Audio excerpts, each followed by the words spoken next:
കേരളത്തിലെ സ്വർണ്ണവിലയിൽ വീണ്ടും ചാഞ്ചാട്ടം. ഇന്നലെ രാവിലെ കുതിച്ച വില ഉച്ചയോടെ കുറഞ്ഞിരുന്നു. എന്നാൽ ഇന്ന് രാവിലെയോടെ വില വീണ്ടും ഉയർന്നു. ആഗോള വിപണിയിൽ സ്വർണം ഇടിഞ്ഞെങ്കിലും കേരളത്തിൽ ഇന്ന് വിപരീത ട്രെൻഡാണ്. കേരളത്തിൽ സ്വർണ്ണവിലയിൽ ചാഞ്ചാട്ടം തുടരുകയാണ്.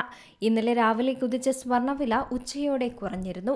എന്നാൽ ഇന്ന് രാവിലെയോടെ വീണ്ടും വില വർദ്ധിച്ചിരിക്കുകയാണ്. ആഗോള വിപണിയിൽ സ്വർണം ഇടിഞ്ഞെങ്കിലും കേരളത്തിൽ ഇന്ന് വിപരീത ട്രെൻഡാണ് കാണാനാകുന്നത്. 22 ക്യാരറ്റ് 1 പവൻ സ്വർണത്തിന് ഇന്ന് 160 രൂപയാണ് വർദ്ധിച്ചത്. ഇതോടെ പവൻ വില 1,10,480 രൂപയിലെത്തി. ഇന്നലെ വൈകിട്ട് 1 പവൻ 22 ക്യാരറ്റ് സ്വർണത്തിന്റെ വില 1,10,320 രൂപയായിരുന്നു. 18 ക്യാരറ്റിന് ഇന്ന് വില 11,405 രൂപയാണ്. ആഗോള വിപണിയിൽ സ്വർണത്തിന് ഇന്ന് വലിയ ഇടിവ് തന്നെയാണ് ഉണ്ടായത്. US ഫെഡറൽ റിസർവ് പലിശ നിരക്ക് 3.5 മുതൽ 3.75% നിലനിർത്തിയ തീരുമാനമാണ് സ്വർണ വിപണിക്ക് തിരിച്ചടിയായത്.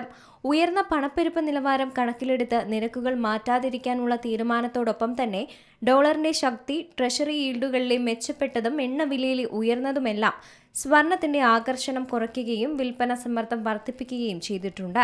ഔൺസിന് ഏകദേശം $42 ഇടിഞ്ഞ് $4,550 വിലയെത്തിയതും.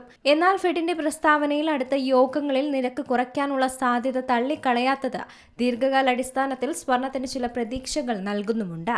നിലവിൽ സ്വർണ്ണ വിലയിൽ തുടരുന്ന ഇടിവിനുള്ള പ്രധാന കാരണം എണ്ണവില ഉയരുന്നതും അതുമൂലമുള്ള പണപ്പെരുപ്പ ഭീതിയുമാണ്.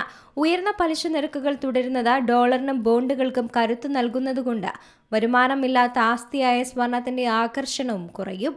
ആഭരണം വാങ്ങുന്നവർക്ക് ഇപ്പോഴത്തെ താഴ്ന്ന വില ആശ്വാസകരമാണെങ്കിലും ഹ്രസ്വകാലത്തേക്ക് വില കൂടുതൽ ഇടിയാനുള്ള സാധ്യതയുമുണ്ട്. News desk Zee Malayalam news.